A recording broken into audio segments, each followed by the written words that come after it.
합장하시고 따라하십시오. 나무 따싸 바가와또 아라하또 삼마 삼부따싸. 나무 따싸 바가와또 아라하또 삼마 삼부따싸. 세상에 존귀하신 님, 거룩하신 님, 올바로 원만히 깨달으신 님, 부처님께 예경하나이다.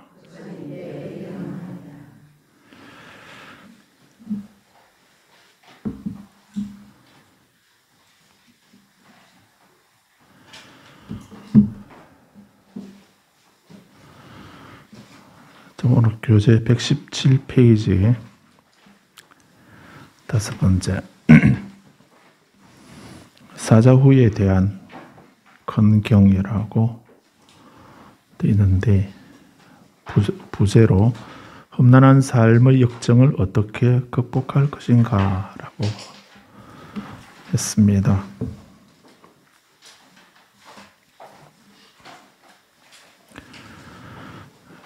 네, 험난한 삶의 역정을 어떻게 극복할 것인가 라고 하는 것에 대해서 그래서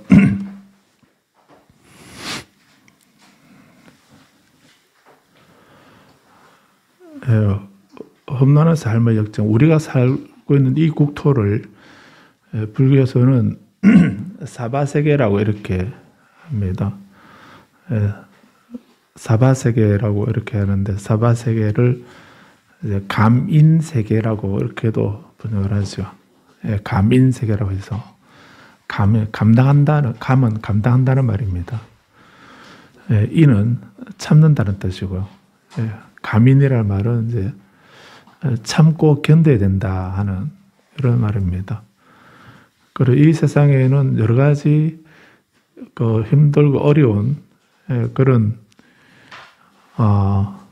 생로병사나 희노애락이나 이런 일들이 가득 차 있는 그런 곳이 그런 국토죠. 그래서 이렇게 힘들고 어려운 험난한 이런 일들이 많은 그런 세상이라고 해서 그래서 그런 생로병사라든지 희노애락이라든지 하는 이런 모든 일들은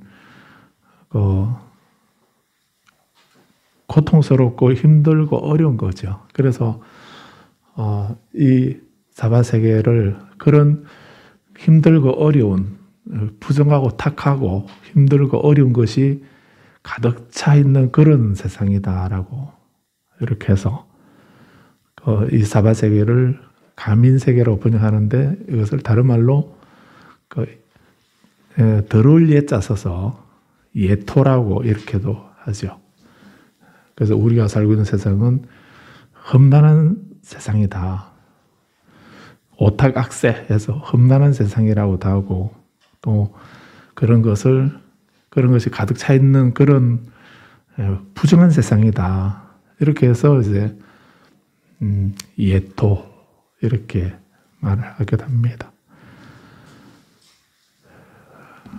그래서 이런 부정한 것이 험난한 것이 없고 부정한 것이 없는 맑고 깨끗한 향기로운 그런 세상도 있겠죠. 사성제에서 초전법륜경에서 말씀하신 그 사성제에서 부처님이 두 가지로 말씀하시죠. 부처님은 나는 두 가지만 설한다 이렇게 말씀을 하시죠. 나는 고에 대해서 말한다. 고가 무엇인지 고에 대해서 설하고 있다 라고 하시고 고통, 괴로움 그래서 이 고의 세계는 우리가 살고 있는 이 사바세계이고 사바세계는 가민의 세계이고 부정한 세계로서 예토이지요. 그리고 이런 세상은 또 윤회의 세계이기도 하고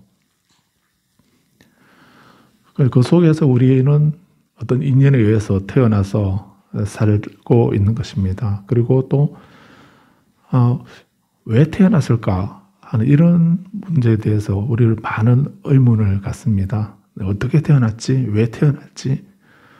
어디서 태어났지? 이렇게 그런 생각을 하게 되는데 무엇 때문에 태어났는가? 거기에 대해서 이제 여러 종교들에서 생각들이 많이 있습니다. 저마다 이 때문에 이래서 태어났다라고 이렇게 생각하는 그 종류에 따라서 종교가 나누어 있었다. 이렇게 봐도 됩니다. 그래서 부처님은 고에 대해서 말씀하셨다라고 하는 이 말은 말씀 안 하셔도 우리 다 알고 있는데요. 이렇게 생각할지 몰라도 나는 고에 대해서 말씀한다 이렇게 하실 때 고는 우리들이 현실을 말하는 것이고 그리고 우리들의 이 생활이 삶이 험난한 삶 이것을 우리가 어떻게 이게 뭐 때문에 이런 일이 생겨났는가. 그래서 어떤 분들은 신이 그런 삶을 우리들의 이런 존재를 신이 창조했다라고 이렇게 말하는 그런 종교도 있고 또 우리가 지은 그 전생에 가득한 옛날부터 금생에 태어나기 이전까지 그 오랜 세월 동안 내가 지은 그 수급이 있어서 업이 있어서 그 수급에 의해서 태어났다 운명으로 결정되고 태어나고 결정되었다라고 이렇게 말하는 사람들도 있고 또 그게 아니고 어쩌다 보니까 내가 태어났다라고 우연히 태어났다라고 이렇게 생각하는 사람들도 있습니다. 그런데 부처님은 그 세 가지 다가 아니라고 그런 이유로 해서 우리는 이 세상 태어나는 것이 아니다라고 이렇게 말씀하시고 그러면 왜 이 고가 왜 생겨났는가? 고의 발생, 고의 원인이 그 신이나 숙명이나 운명이나 우연이나 이런 것이 아니고 내가 지은 거라는 그 원인을 내가 지은 그 원인이 있어서 그래서 그 결과로 우리가 태어나게 된 거다. 누가 시켜서 태어나거나 이렇게 한 것이 아니다 하는 이런 입장이죠. 그래서 그게 집성제로 두 번째 진리, 고집할 때 집성제이고 그래서 첫 번째 나는 고에 대해서 말씀한다. 두 번째 나는 고의 소멸에 대해서 설한다. 이렇게 하시죠. 그 부처님 팔만대장경에 있는 이 부처님의 모든 말씀들은 그 주제는 딱 이 두 가지입니다. 고가 뭔지, 고의 원인이 뭔지, 고에 대해서 말씀하시고, 그리고 그것의 소멸에 대해서 말씀하는 겁니다. 그래서 만약에 부처님이 고 성질만 말씀하셨다고 이렇게 하게 되면, 그럼 이왕에 태어났는데 이제 어떻게 할 것인가?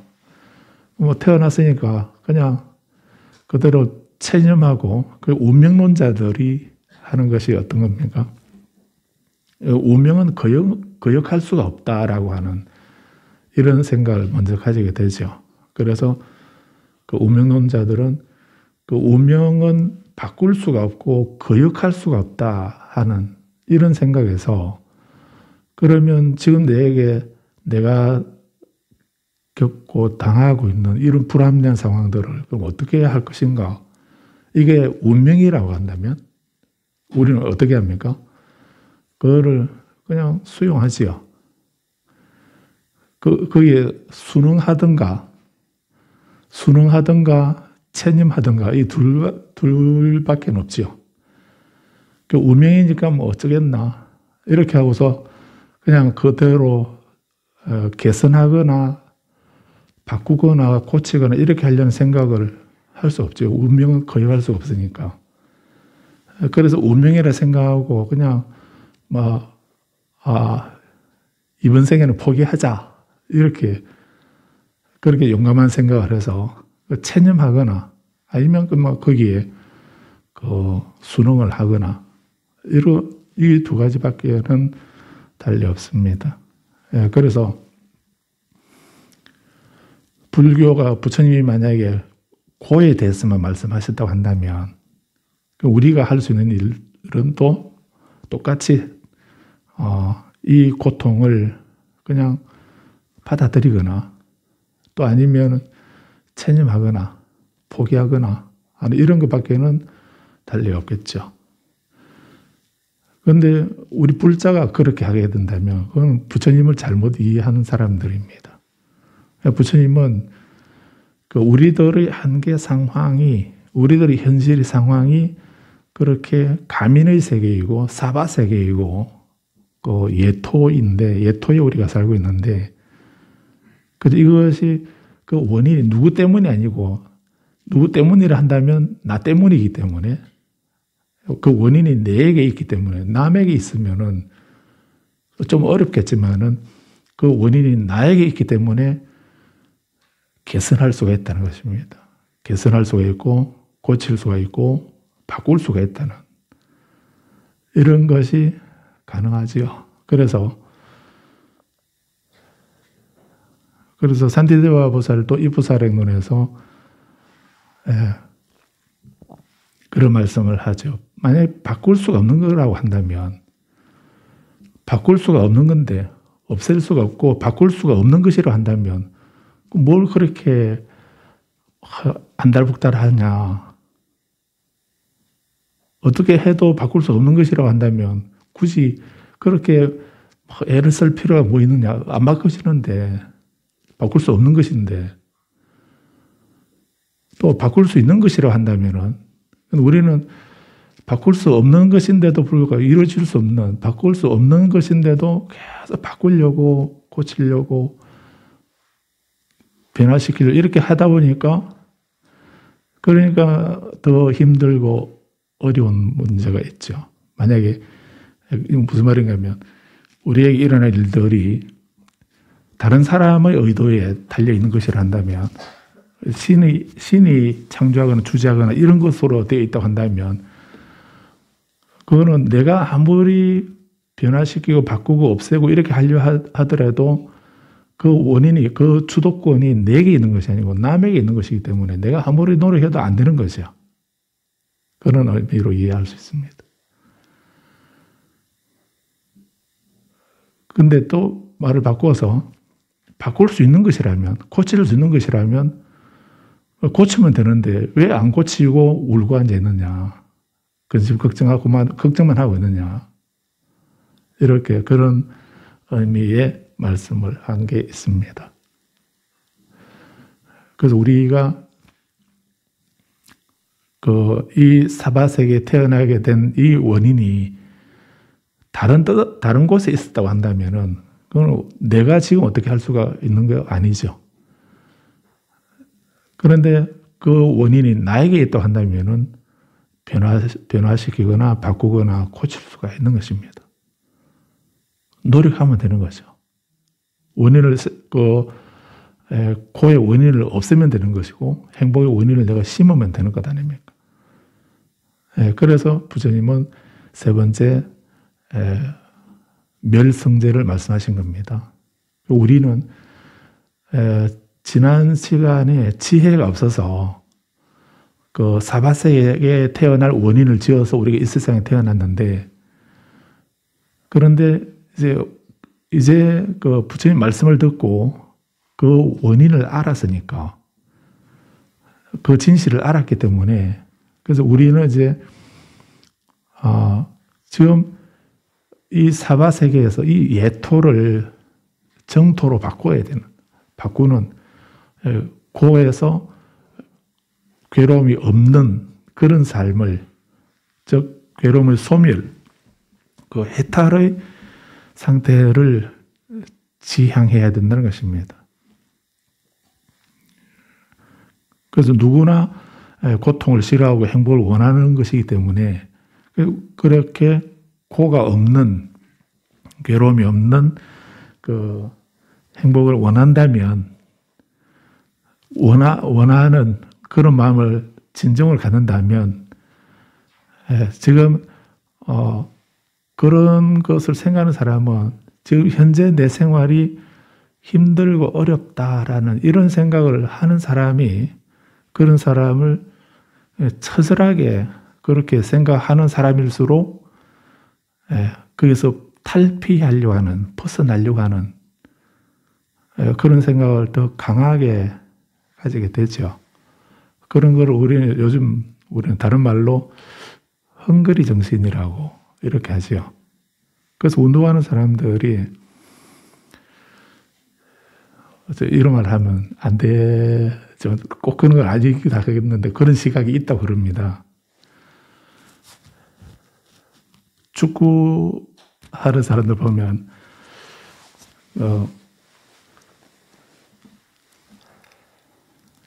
말이 되나?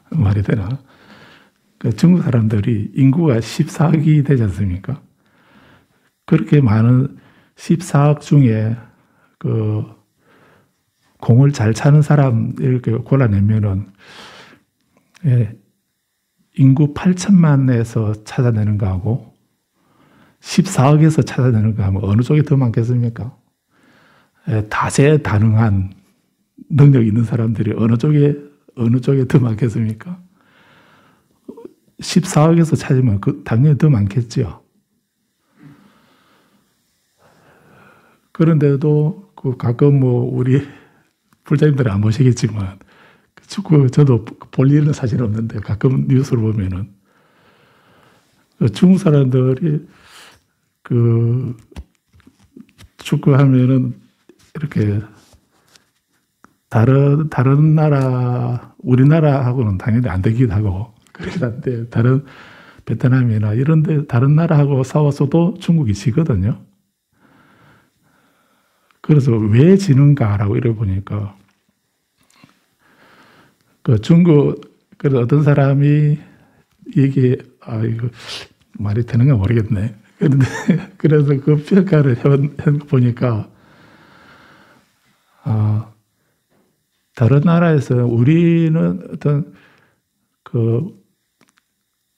잘해서 세계적인 그런 선수가 돼야 되겠다는 그런 생각을 하고 정말 목숨 내놓고 연습을 하는 박지성이나 손흥민 같은 이런 선수들처럼 정말 치열하게 연습을 하고 이렇게 하지 않던가요? 그렇게 하고 또 그런데 어릴 때부터 그렇게 집중적으로 공부를 하고 연습을 하고 훈련을 하고 이렇게 하는데 중국에는 그렇지 않다는 겁니다. 재능 있는 사람이 많긴 한데 그게 유소년 축구단이나 이런 데 들어가게 되면 그게 축구 선수들 누가 하는가 하면 배고픈 사람이 하는 게 아니고요. 전부 권력 있는 생활이 넉넉한 이런 집안의 아이들이라야 거기 들어가서 축구 선수가 될 수 있다는 겁니다. 왜냐하면 거기 돈이 너무 많이 들어가기 때문에 그런 뒷받침이 안 되는 사람은 재능이 있어도 못 들어간다는 겁니다. 그래서 이 귀한 시간에 이게 줄이면은 그 사람들이 헝거리 정신이 없어서 그런 것이 없기 때문에 정말 목숨 걸고 연습하고 훈련하고 이렇게 해야 되겠다고 하는 그런 의지가 없다는 겁니다. 그렇게 하다 보니까 아무리 많은 돈을 투자해서 그런 것을 지원을 하고 이렇게 해도 그때뿐이고요. 다른 나라하고 그런 강인한 정신력을 가지고 훈련하는 그런 사람들하고는 경쟁력이 안 된다는 것입니다. 인구가 아무리 많아도. 적당한 비유가 됐는지 모르겠는데 이렇게 우리가 이 사바세 내 생활 고성제에서 지금 현재 내 상황이 어떠한가를 정말 처절하게 느끼는 사람이 나는 이런 삶을 안 살아야 되겠다. 이런 삶에서 벗어나야 되겠다라고 하는 이런 생각이 있어야 그래야 그런 생각을 처절하게 자각을 해야 고를 소멸할 수 있고 괴로움이 없는 상태, 멸성제를 깨달음이나 해탈이나 성불이나 이런 것을 이룰 수가 있는 것입니다. 그냥 지금 등 따뜻하고 배 부르고 이만하면 살만하다. 이런 생각하는 사람은 절대로 해탈을 얻지 못합니다. 해탈을 얻을 수가 없습니다. 그래서 아무튼 이렇게 이 험난한 삶의 역정을 어떻게 극복할 것인가. 그래서 이것을 극복하는 방법은 여러 가지를 생각할 수 있을 겁니다. 이 고난이 그 원인이 다른 데 있다고 한다면, 또 다른 누구가, 타자가 이렇게 해결해 줄 거다는 생각을 하게 된다면 그분에게 없애달라고, 극복할 수 있도록 힘을 달라고, 은총을 달라고 빌게 될 겁니다. 아니면 우연히 이런 험난한 삶이 우연히 생겼다라고 이렇게 생각한다면, 그러면 나에게 행운이 오기를 그냥 막연히 또 기다리고 있을지도 모릅니다. 그래서 이 험난한 삶의 역정을 어떻게 극복할 건가. 그리고 이걸 보면서 우리는 내 자신의 현재를 치열하게 살펴보면서 나는 어떻게 이 삶을 변화시키고 바꿀 것인가, 또 성화시킬 것인가 하는 것을 생각해 보게 하는 그런 경전이라 할 수 있습니다.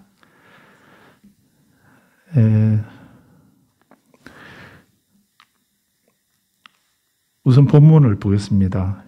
그 2절을 보는 2절을 보게 되면, 오늘은 좀 일찍 마쳐야 되니까 바로 읽어보는 것은 다음 주에 하겠습니다. 이번에 보면 부처님께서 그 베살리시의 서쪽 근교 한 총림에 계시는데, 그때 리차비족의 아들 수나카타라고 하는 리차비족 출신의 사람이 있었는데, 이 사람이 수나카타가 가르침과 계율을 떠난 지 얼마 되지 않았는데 베살리시의 대중에게 이와 같이 말했다. 수행자 고다마는 인간의 상태를 뛰어넘지 못했고 그에게는 고귀한 분이 갖춰야 할 암과 몸에 관한 지극한 탁월함이 없다. 수행성 고다마는 단지 사유를 조작하여 자신의 말재주에 따라서 추론하여 법을 설한다. 그래서 누군가에게 가르침을 설할 때에는 자신의 가르침을 따르는 자를 괴로움의 완전한 소멸로 이끌기 위한 것이라고 설한다. 이렇게 말하더라고 시작하고 있습니다.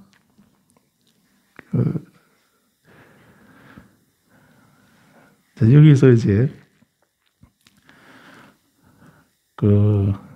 리차비족이라고 하는 이 종족의 리차비 종족이라고 하는 이 종족들은, 이 종족들은 아주 유명한 종족들입니다. 그래서 경전에 자주 등장하거든요. 그리고 리차비족이 어떤 종족인가 하는 것을 아는 것도 필요하고, 그 다음에 그 리차비족의 아들, 리차비족 출신의 그 수나카타라고 하는 이 스님이, 이 비구가, 출신은, 우리 스카모니 부처님은 스카족 출신이죠. 스카족 출신이신데, 수나카타는 리차비족 출신이다 하는 이런 의미로 이해하셔도 됩니다. 수나카타라고 하는 이 제자는 한때 부처님 제자로 있었는데 출가했다가 안 맞아서 가르침과 계율을 떠난 지 얼마 되지 않았는데 이렇게 되어 있죠. 가르침과 계율을 떠났다 하는 이런 말은 이제 부처님 제자가 되었다가 안 맞아서 속퇴했다는 것입니다. 세속으로 다시 돌아가서 부처님께 귀의하는 것을 버리고 떠난 그런 상태였다는 얘기입니다. 그래서 지금 이제 그 부처님 제자가 아닌 상태에서 그 부처님에 대해서 지금 평가를 하는 거죠. 그래서 자기 나라로 돌아가서 베살리 시의 대중들에게 수행자 고따마는 수행자 고따마, 이런 고따마라는 말이 고따마는 그 부처님의 성이거든요. 석가모니 부처님의 성을 고따마라고 하고 이름은 시타타 또는 시타르타라고 하죠. 그래서 부처님을 수행자 고따마, 원문은 사문 고따마 이렇게 되어 있을 겁니다. 수행자 고따마 이렇게 말하는 것은 우리 세존께서 우리 부처님께서 이렇게 말하는 게 아니고요. 한때 부처님께 귀합니다. 세존이시여 저를 제자로 받아주십시오 라고 이렇게 말했던 사람이 이제 수행자 고따마 지금 성을 부르고 있죠. 존칭어 생략하고 성을 부르고 있는 겁니다. 그래서 경전을 읽어보시다가 부처님을 뭐 고따마요 또는 수행자 고따마요 이렇게 말하면은 사문 고따마 출가자 머리 깎은 고따마 씨 이런 의미입니다. 그렇게 부르는 거니까 이건 그 폄하하는 이런 그런 것이 좀 담겨 있는 그런 표현입니다. 그래서 그렇게 고따마라고 바로 부르고 있으면 이 사람이 부처님에게 귀하지 않은 사람이구나 하는 걸 알 수 있습니다. 그래서 그렇게 말하는 사람은 대체로 다 부처님에게 시비를 걸고 있습니다. 그래서 고따마는 인간의 상태를 뛰어넘지 못했다. 그 초월적인 지혜를 가지고 있는 이런 사람이 아니고 그에게는 고귀한 분이 갖춰야 할 암과범 지혜, 깨달음, 암과범에 관한 지극한 탁월함이 없는 그냥 평범한 보통 사람이다 하는 이런 의미죠. 수행성 고따마는 단지 사유를 조작하여 자신의 말저조에 따라서 추론하여 법을 설할 뿐이다. 진리를 깨닫지 못하고 단지 생각을 사유를 조작해서 자신의 말재주에 따라서 그냥 추론해서 법을 설하고 있다. 그래서 누군가에게 가르침을 설할 때는 자신의 가르침을 따르는 자를 괴로움의 완전한 소멸을 이끌기 위한 것이다 라고 이렇게 설하고 있긴 하지만 그 얘기는 그냥 자기 생각에 따라서 말재주로 사유를 조작해서 하는 말일 뿐이다. 이런 식으로 말하는 것을 사리불이 지금 들었다는 얘기입니다. 그래서 이 수나카타의 말에 어떤 오류가 있는가 하는 것을 이제 부처님께서 말씀하시는 경이 바로 이 사자오에 대한 큰 경이라고 할 수 있습니다. 그럼 리차비족은 이제 어떤 사람인가 하는 것을 보면 거기 앞에 이제 그 127번 줄을 보시면 127번 줄은 이제 바이샬리 또는 베살리라고 하는 이 비사리라고 하는 한문으로 비사리라고 이렇게 통제하고 있는데 지금 그 파트나 현재 인도의 남인도 인도 겐지스강 남쪽에 있는 파트나라고 하는 그쪽이 바로 베살리라고 이렇게 하고 있습니다.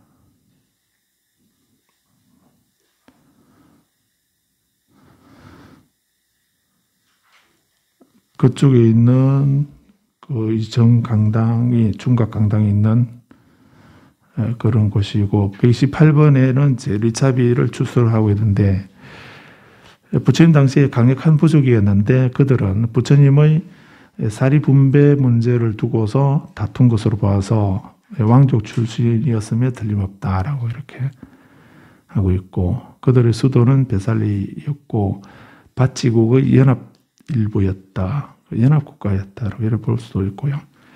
이 부족은 강력한 유대를 갖고 있어서 한 사람이 아프면 자기 부족 중에 모든 사람들이 그를 방문을 했다. 또 전 부족이 축제에 함께 참여했다. 도시를 방문하는 특별한 방문객을 환영했다. 그들은 화려하고 아름다운 옷을 입었고 찬란한 색을 칠한 마차를 타고 다녔다.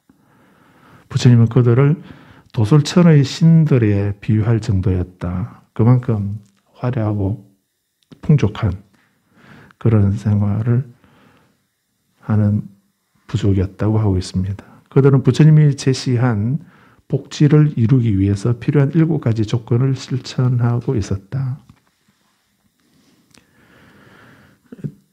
D가니까 DN 273원, D가니까를 말하고 2권 73페이지에는 어떤 경이 있는가?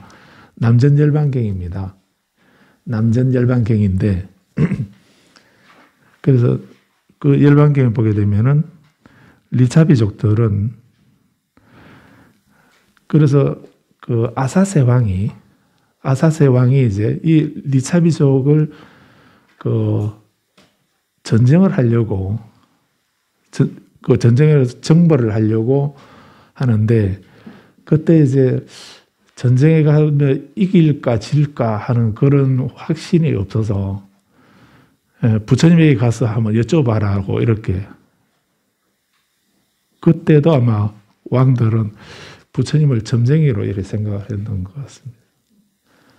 그래서 이제 부처님에게 가서 여쭤보고 우리가 그 리차비족하고 그 팟지국이라는 이 나라 전쟁을 해서 정벌을 하려고 그러는데 성산이 있겠습니까? 라고 하면 여쭤봐라 라고 이렇게 신하를 보냅니다. 그래서 부처님이 싸워도 되겠다 하면은 싸우고 싸우지 말라 하면 안 싸우고 이렇게 하겠다는 그런 생각.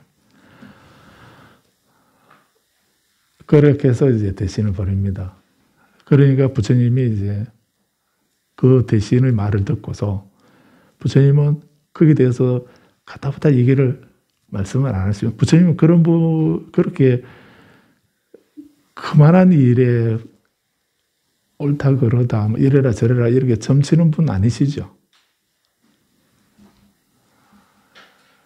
그래서 부처님은 내가 무슨 그런 점을 치냐 이렇게 야박하게 쫓아보내고 이렇게 하지 않으시고 그 대신을 앉혀놓고 그 부처님 뒤에 아난다 존자가 부채를 가지고 부처님에게 막 부채질을 해드리고 있었습니다. 그래서 부처님이 그 부채를 붙이고 있는 아난다에게 부처님 물으시는 겁니다. 아난다에는 그 파치국 사람들이 이렇게 어떻게 하더냐라고 파치국 사람들은 그 동그라미 1번 모두가 참여하는 부족회의를 자주 열었다 이렇게 되어 있죠. 그래서 파치국 사람들이 그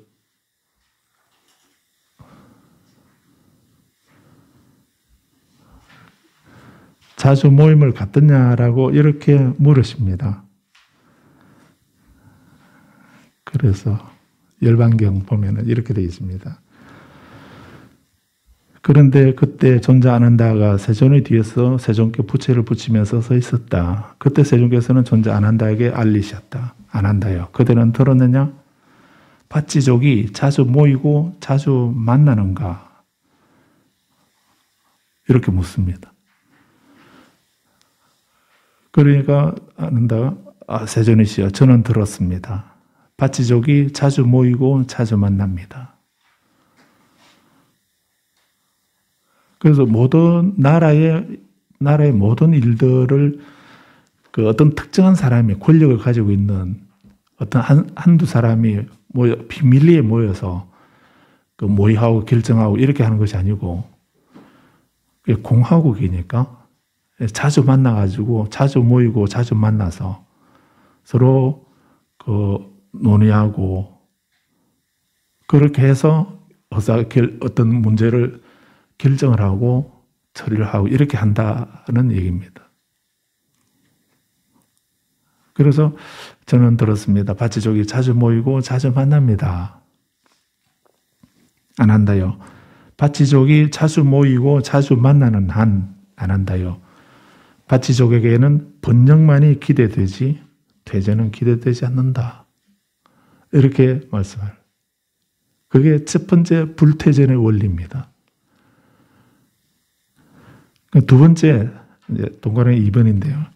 안 한다요. 그대는 들었는가. 파치족이 화합하여 모이고 화합하여 일어서고 화합하여 파치족의 일을 하는가.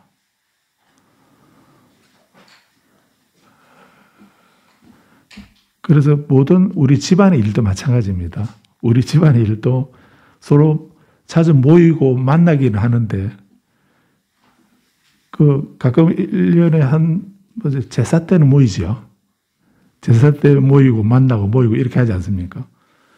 근데 그렇게 모이는 거는 안 모이는 것보다는 아주 중요하고 좋은 것 아닙니까?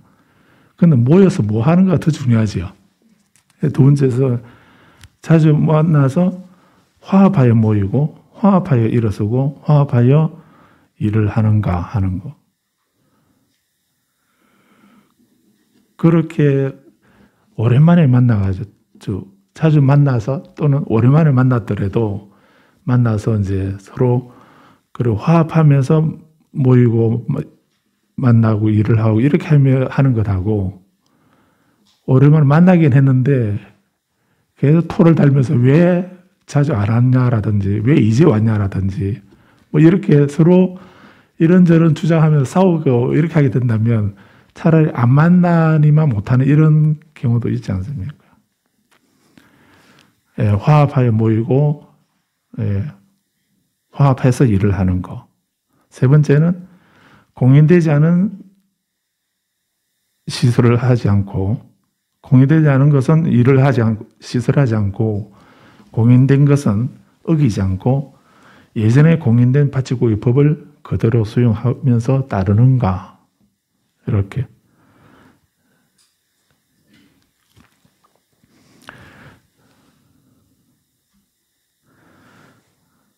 전통을 지키고 공약을 존중하였다. 네 번째는 어른들을 존중하고 보호했다. 다섯 번째, 안위자들을 강제로 추행하거나 납치하는 것을 용납하지 않았다. 여섯 번째, 영묘를 존중하고 유지했다. 그 영묘는 이제 무덤을 말하지요. 조상을 존중했다는 겁니다. 중국과 같은 그런 조상 숭배하고는 좀 다르지만 영묘를 무덤을 탑이나 무덤이나 이런 것을 존중하고 유지했다. 일곱 번째, 성자를 후원하고 존중했다. 이렇게. 파치족 사람들은 이렇게 이런 7가지를 잘 하고 생활상에 그렇게 하고 있다라는 것입니다. 부족회의를 자주 열었고 함께 결론을 짓고 그것을 화합하여서 실천했고 전통을 지키고 공약을 준수하였다. 공약을 할 수 있는 것만 얘기하고 하겠다고 하는 것은 90% 이상 실천하고 하는 100%까지라도 이렇게 공약을 존중하는 것, 법을 지키는 것. 중요한 거나 큰 거나 작은 거나 사소한 거라도 그런 규칙을, 전통을, 공약을 잘 존중하고 지키는 것. 그리고 어른들을 존중하고 보호하고 안위자들을 강제로 추행하거나 납치하는 것을 용납하지 않고 영묘를 존중하고 유지하고 성자를 후원하고 존중하고 그렇게 하더냐라고 하니까 안 한다 존자는 그렇게 하고 있습니다. 그러니까 부처님이 이제 만약에 파치족이 그렇게 이 7가지를 하고 있다고 한다면 그 파치족에는 번영만 있을 뿐이지 대본은 없을 것이다. 이렇게 말을 합니다. 그러니까 그 대신이 옆에서 듣고 있다가 부처님이 이렇게 뭐 그 전쟁을 해라 하지 마라 이런 말씀은 안 하셨지 않습니까? 그런데 그렇게 안 한다 존자하고 대화하시는 이 말씀을 들어보니까 그런 파치 이렇게 그 바르게 생활하고 있는 이 파치족하고 싸워봐야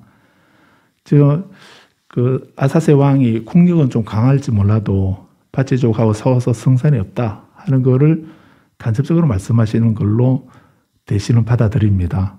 그래서 왕에게 가서 이렇게 말씀하시더라고 하니까 왕은 그럼 우리 전쟁하지 말자 이렇게 했다고 합니다.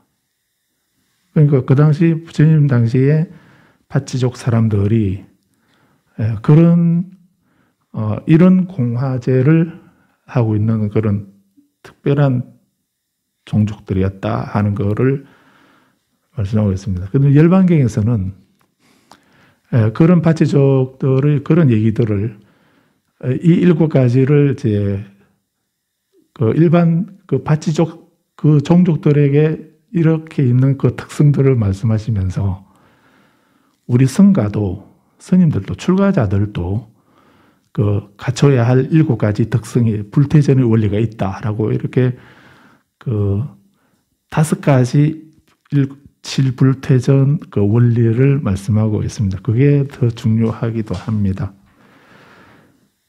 그리고 이렇게 아무튼 이 바치족의 아들 수나카타라고 할 때 이 바치족은 그런 사람, 그런 종족들이었다 하는 것으로 경전에 등장하고 있고 또 열반경에서도 그렇게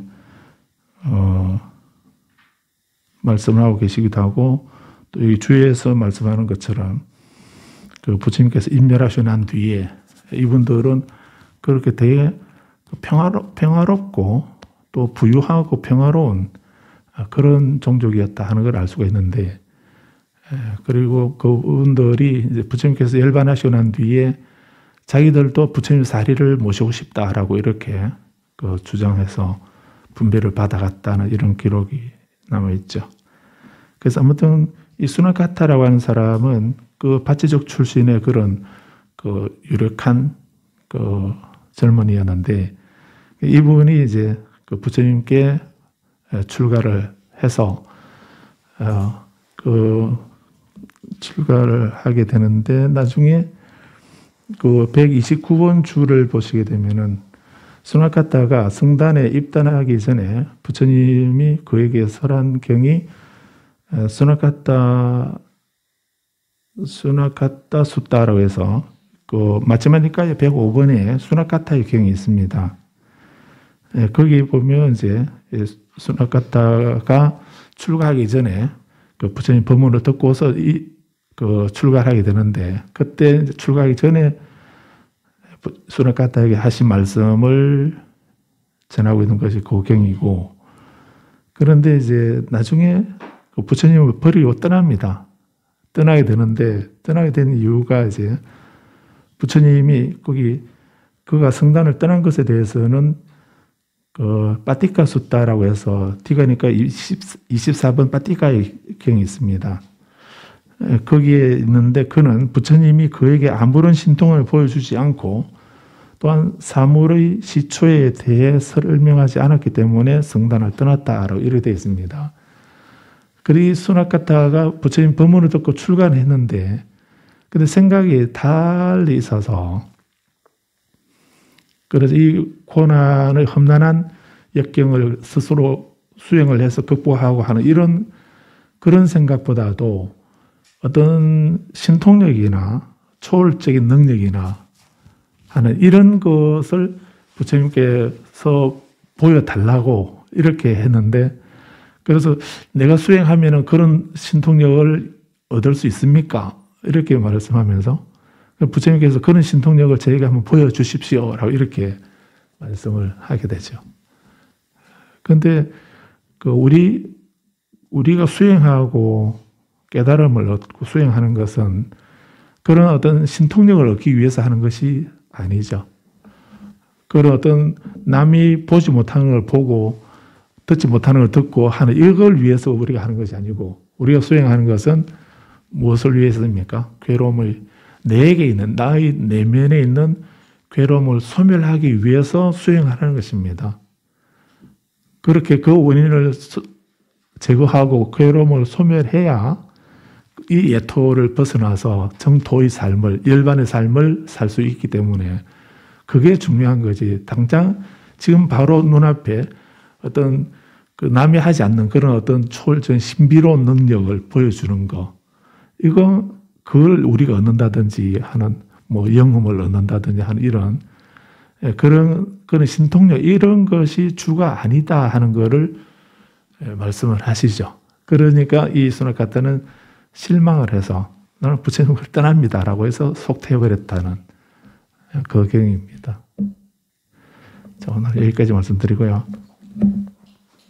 예, 그래서 이 험난한 역정을 어떻게 극복할 것인가 하는 이것을 이제 어떤 다른 신통력이나 이런 도술이나 신통력이나 이런 그런 요즘에도 우리 많이 문제가 되고 있는 것이 어떤 일을 할 때마다 그 무속에 경도되어서 그런 어떤 샤머니즘이나 어떤 신비한 능력이나 힘이나 그런 것에 의지해서 이렇게 모든 일을 생각하고 해결하려 하고 이렇게 하게 된다면 그건 건전하고 올바른 삶이 되지 못합니다. 종교를 떠나서. 그래서 중요한 거는 힘들고 어려운 거 이런 것을 어떻게 극복할 것인가. 그런 어떤 주술의 힘으로 신통력의 힘으로 누구의 어떤 능력으로 이렇게 극복하려는 이런 생각하지 말라고 하는 게 불교인 겁니다. 그 원인이 내게 있다면 그 원인을 내가 제거하면 극복되는 것이지 그런 것, 그 원인은 내가 그대로 가지고 있으면서 단지 어떤 그 신비한 힘에 의해서 그것을 극복하거나 해결하려고 하는 이런 거는 잘못된 것이다라고 하는 것을 말씀하고 있는 것이 바로 이 경입니다. 다음 시간에 이어서 보겠습니다.